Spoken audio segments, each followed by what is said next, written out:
Very good morning everyone. I am Sajan Keshri going to teach you economics subject of standard 12. Before starting with the textbook, I would like to thank Vivek sir, Director of Maharashtra State Bureau of Textbook Production and Curriculum Research, Pune, and all committee members, study groups and production and producers for this beautiful book. Why I am saying this? Because इसका cover page भी बहुत strategically meaningful तरीके से design किया गया है. अंदर के टेक्स्ट बुक के कंटेंट में जो इंपॉर्टेंट पॉइंट्स या वर्ड्स हैं उनको हाईलाइट किया गया है. चार्ट्स ब्यूटीफुली डिजाइन किए गए हैं, फ्लो चार्ट्स बनाए, टेबल्स बनाए, बहुत स्ट्रेटेजिकली इसको डिजाइन किया है. बहुत एफर्ट्स दिख रहे हैं महाराष्ट्र स्टेट बोर्ड का इसको बुक को बनाने के लिए. और ये बुक सिर्फ आपके 12th स्टैंडर्ड में काम नहीं आने वाली है. क्यों ऐसा बोल रहा हूं? अब आप खुद डिसाइड करिएगा कि इसको कितने डेप्थ में आपको पढ़ना है. The reason behind the same, आप ये आज 12th में पढ़ेंगे. सेम कंटेंट आपके CA, CS, UPSC, MPSC, BCom, आप कहीं भी आप जाएंगे इनिशियल लेवल में सब जगह इसके कंटेंट कॉपी पेस्ट है. सेम ऑलमोस्ट 50 to 100 मार्क्स के पेपर है, फुल पेपर्स है from 12th standard onwards, and the content will remain same. अब स्टूडेंट बोलेंगे सर ये तो थ्योरी सब्जेक्ट है, ये हम एक बार पढ़ लेते हैं लेकिन भूल जाते हैं, इंटरेस्ट कैसे डेवलप होगा, क्या ये स्कोरिंग सब्जेक्ट है? ये सबका आंसर है यस, हाँ, ये बहुत ही इंटरेस्टिंग सब्जेक्ट है और साथ में स्कोरिंग भी है. मैंने जो पास्ट रिजल्ट्स देखे हैं जिनके थ्योरी सब्जेक्ट्स में मार्क्स अच्छे आते हैं, अबव 90 आते हैं, वो वही स्टूडेंट ऑल ओवर महाराष्ट्र में टॉपर्स बनते हैं विथ 94, 95, 96%. सिर्फ आपके अकाउंट्स और मैथ्स में अच्छे मार्क्स लाने से आपके 94, 95% नहीं बनेंगे. ओके, मैंने बहुत से ऐसे स्टूडेंट भी हैं जो मेरे स्टूडेंट हैं जिनको अकाउंट्स एंड मैथ्स में 100 out of 100 है. हाँ, दोनों में 100 out of 100 है, बट उस स्टूडेंट के थ्योरी सब्जेक्ट्स में मार्क्स एवरेज है 80, 78, 90, 80, उसके परसेंटेज 89% बने हैं. और एक स्टूडेंट है जिसके 100 out of 100 maths and accounts दोनों में है, लेकिन साथ में थ्योरी सब्जेक्ट में भी 94, 98, 96 और उसके परसेंटेज बने हैं 95%. सो आपके हाथ में डिसीजन है. एक सब्जेक्ट पढ़ के एक सब्जेक्ट में 100 out of 100 लाने से आपके परसेंटेज 90+ नहीं जाने वाले. आपको सभी सब्जेक्ट को इक्वली इंपॉर्टेंस देना होगा. You don't have any choice. And ये जो इंटरेस्ट और स्कोरिंग है ये कैसे करना है, मैं हूं ना, इसीलिए मैं आपके साथ हूं यहां पास आज. मैंने पूरी टेक्स्ट बुक को, मैं जो बता रहा हूं इसका मतलब ये नहीं है इतनी ब्यूटीफुल जो डिजाइन बुक है उसको छोड़ना है. इसके साथ जो मेरी बुक है हार्डली 16 पेज की है, उसका रेफरेंस लेते हुए वो मैंने सिर्फ एक रिवीजन और fast coverage of the syllabus के लिए बनाया हुआ है. और आपको पढ़ना किससे है? यही टेक्स्ट बुक से पढ़ना है. दोनों के हेल्प से आप ऑलमोस्ट ये 12th स्टैंडर्ड में 80 मार्क्स का पेपर आता है, थ्योरी पेपर, आप उसमें 80 out of 80 इजिली स्कोर कर सकते हो. 75+ तो इजिली है. ये मैं आज ऐसे हवा में नहीं बोल रहा हूं, प्रीवियस जो रिजल्ट है उसके बेस में आपको बोल रहा हूं. एंड मैं आपको प्रॉमिस करता हूं, आप एक आंसर भी भूल के दिखाओ जो मैंने पढ़ा दिया है, आपको नींद में भी कोई उठाएगा ना, आप आंसर दे दोगे, इसकी मेरी गारंटी है. आप मेरे कोई प्रीवियस स्टूडेंट से मिलोगे या वो देख रहे होंगे वीडियो तो उनके चेहरे में छोटी सी स्माइल होगी, बिकॉज आज वो जब सीए फाउंडेशन, मेरे यहाँ ही सीए फाउंडेशन में पढ़ रहे हैं या कि सीएसईटी में है, सेम इकोनॉमिक्स है, वही कंटेंट कॉपी पेस्ट है, अब उनको हेल्प हो रही है. इवन आप किसी, जैसे मैंने बताया एमपीएससी, यूपीएससी, बीकॉम, सब जगह सेम सिलेबस, सेम कंटेंट है. ये कोइंसिडेंस नहीं है, इसका इंपॉर्टेंस पूरे कंट्री के अंदर, पूरे इकोनॉमी में बहुत ज्यादा इंपॉर्टेंट रोल प्ले करता है. इकोनॉमिक्स को आप एक जस्ट अ थ्योरी सब्जेक्ट समझ के पढ़ोगे तो आप लाइफ में बहुत बड़ी मिस्टेक कर जाओगे. जितना इंपॉर्टेंट अकाउंट्स एंड मैथ्स है उतना ही इंपॉर्टेंट बाकी थ्योरी सब्जेक्ट भी हैं. हर टीचर हर सब्जेक्ट का एक इंपॉर्टेंस जब बताता है तब आपको रियलाइज होता है कि how much important economics subject in your life. जब ये साइंस के स्टूडेंट ये सब नहीं पढ़े रहते हैं और जब पार्लियामेंट में बैठ के जब इकोनॉमिक्स और फाइनेंस के ऊपर डिस्कशन होता है तब उनको जल्दी ज्यादा समझ में आता नहीं है. आपको समझ में आना चाहिए, बिकॉज आपने ये सब पढ़ा हुआ है. जितने भी टेक्निकल टर्म्स हैं ये सब इस बुक में कवर होते हैं. मैक्रो इकोनॉमिक्स क्या होता है, सेबी क्या होता है, security exchange board of India, देख रहे हैं टेक्स्ट बुक का ये फ्रंट कवर पेज है, उसने सारे इंपॉर्टेंट टर्म्स इस कवर पेज में लिखे हुए हैं, like price index, taxes, GDP, okay, export import, RBI, ये सब कुछ कंटेंट कहां के हैं? इस टेक्स्ट बुक के अंदर के, कुछ बाहर से ऐसे ही रफली कुछ उठाया और बना नहीं दिया गया, सब इसके अंदर ही है। आपने रेपो रेट सुनते होगे, reverse repo rate, CRR, SLR, ये सब क्या है?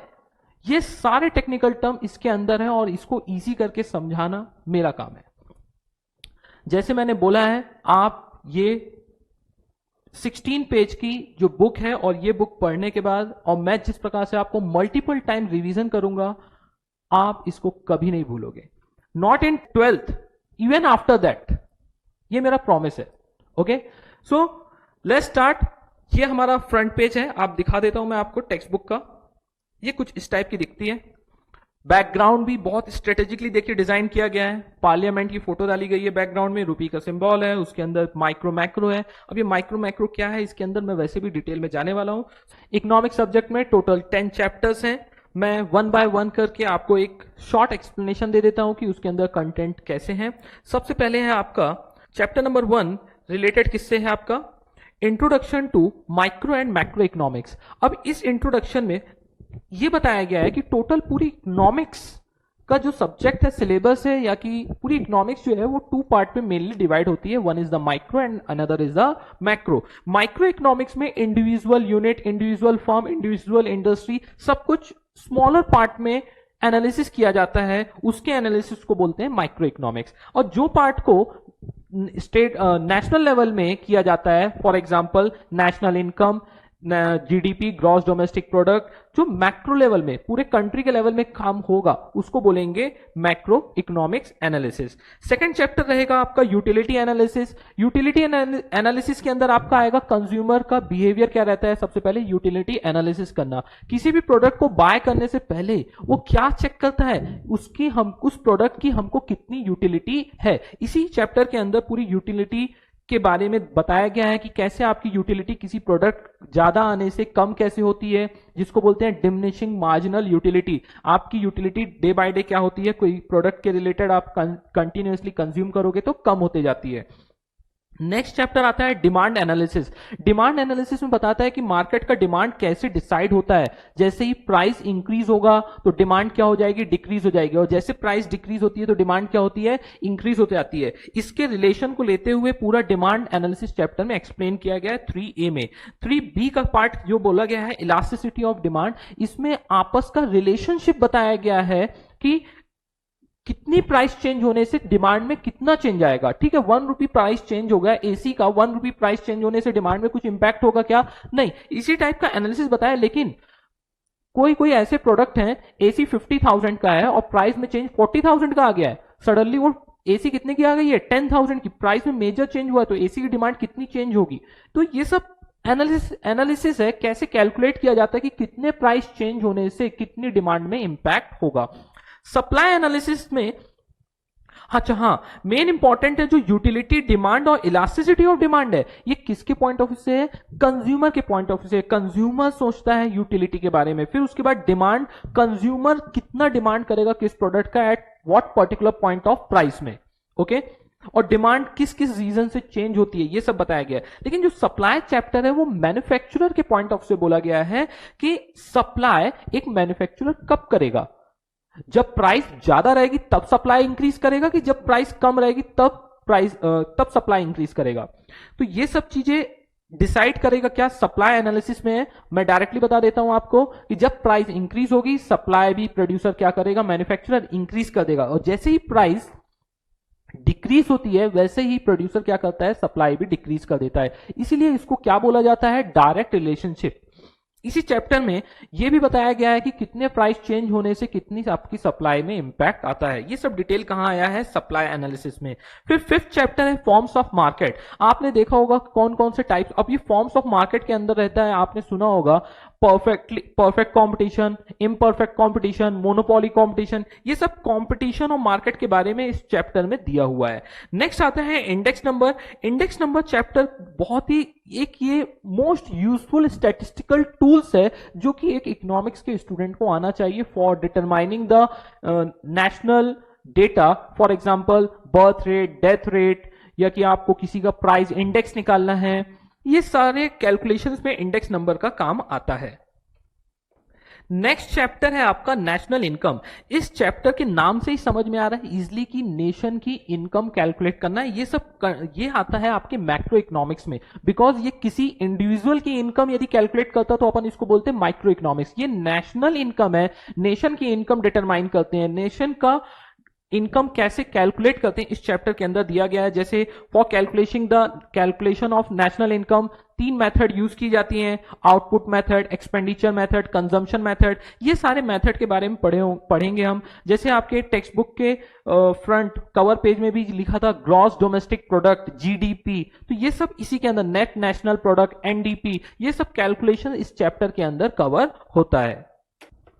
नेक्स्ट चैप्टर है आपका chapter number 8, public finance in India. अब ये पब्लिक फाइनेंस इन इंडिया मतलब क्या हो रहा है कि इंडिया का जो फाइनेंशियल सिस्टम है उसमें किस टाइप का गवर्नमेंट एक्सपेंडिचर करती है और किस टाइप से गवर्नमेंट को रेवेन्यू जनरेट होता है। और डेफिनेटली ये दोनों चीज कहां से होता है, पब्लिक से होता है, पब्लिक ऑफ दैट कंट्री। तो पब्लिक फाइनेंस से पब्लिक एक्सपेंडिचर और पब्लिक रेवेन्यू, तो पब्लिक के ऊपर कौन कौन से टाइप के गवर्नमेंट एक्सपेंडिचर करती है और पब्लिक के ऊपर किस किस टाइप से गवर्नमेंट टैक्सेस एंड अदर तरीके से कैसे इनकम जनरेट करती है। कैसे इनकम जनरेट करती है आपके तरह से जीएसटी या other tax, income tax, direct tax, indirect tax, इस टाइप से बहुत सारे टैक्स के रेवेन्यूज रहते हैं, वो सब इस चैप्टर के अंदर कवर होंगे। नेक्स्ट चैप्टर है आपका चैप्टर नंबर 9। इस चैप्टर में आपको बताया गया है किस टाइप से इंडियन फाइनेंशियल मार्केट बैकबोन होता है किसी भी एक, या कि फाइनेंशियल मार्केट किस टाइप से एक बैकबोन टाइप का वर्क करता है किसी भी इकोनॉमी के लिए। बिकॉज जिस टाइप से आपने देखा यस बैंक को किस प्रकार से सपोर्ट किया गया, यदि वो बंद हो जाता तो लोगों का ट्रस्ट इस मार्केट से, इस इंडस्ट्री से उठ जाता। इसलिए यहां पास गवर्नमेंट ने कैसे मैनेजमेंट किया जाता है मनी का, उसके बारे में पूरा एक्सप्लेन किया है कि मनी का मैनेजमेंट कैसे होता है, इंडिविजुअल के personal loan, corporate loans, public finance, ये सब के बारे में एक्सप्लेन किया गया इस चैप्टर में। ये बहुत ही इंपॉर्टेंट चैप्टर है। नेक्स्ट चैप्टर आता है chapter number 10, foreign trade off India. इस चैप्टर के अंदर आपको मेनली इंपोर्ट एंड एक्सपोर्ट के बारे में बताया गया है। कौन से प्रोडक्ट्स इंडिया एक प्रीवियस टाइम में कितना इंपोर्ट करती थी, कौन से प्रोडक्ट्स हैं जो एक्सपोर्ट करती थी, एक प्रीवियस डेटा और करंट डेटा से कंपेयर करके स्टैटिस्टिकल चार्ट वगैरह बताए गए हैं। तो ये सब रहा आपके 10 चैप्टर्स।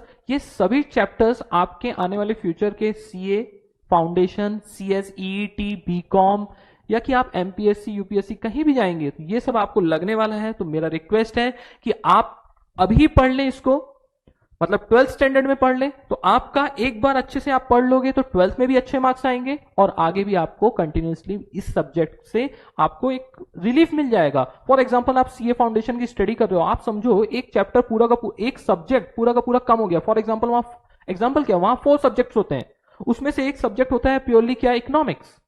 अब एक सब्जेक्ट तो आपको पढ़ना ही नहीं, अभी बचा कितने सब्जेक्ट आपको, 3 सब्जेक्ट। तो बहुत सारा हेल्प होता है आपको इनकेस आप काफी टाइम पहले एक प्रिपरेशन कर लेते हो फ्यूचर फोरकास्ट करके। सो आपका डिसीजन है, आपको यदि ऐसा देखना है कि ये एक्चुअल में चैप्टर है कि नहीं है तो थोड़ा सा एफर्ट्स ले लीजिए। आप गूगल सर्च करके देखिए कि उनके सिलेबस में इकोनॉमिक्स है कि नहीं है, और इकोनॉमिक्स है तो उसके अंदर चैप्टर्स क्या है, तो आपको इसके बारे में इंफॉर्मेशन भी मिल जाएगी और ये आपको इसके ऊपर इंटरेस्ट भी आ जाएगा। और इंटरेस्ट डेवलप करना और याद करना, मैंने आपको पहले बोला था, मेरा प्रॉमिस है आप भूलोगे नहीं, ये गारंटी है। Okay, so that's it for today. See you in the next lecture from chapter number 2. हाँ, ये मेरी स्ट्रेटेजी है, मैं चैप्टर नंबर 2 से क्यों पढ़ाता हूं, यूटिलिटी एनालिसिस, ये मैं आपको जब चैप्टर नंबर 2 कंप्लीट होगा तब मैं जरूर बताऊंगा। तो see you in the next lecture, thank you so much. One important announcement, आपको मेरे लेक्चर्स देखने हैं तो आपको बेरे क्लासेस का एंड्रॉयड एप्लीकेशन डाउनलोड करना पड़ेगा। इसके लिए आप अपने मोबाइल के प्ले स्टोर में जाके बेरे क्लासेस टाइप करिए और बेरे क्लासेस का एंड्रॉयड एप्लीकेशन डाउनलोड करिए। स्टूडेंट्स रिक्वेस्ट है वो अपना पर्सनल एंड रेगुलर नंबर डाल के ही अपने आप को रजिस्टर करें। आपको विद इन 24 आवर्स आपका अकाउंट एक्टिवेट हो जाएगा।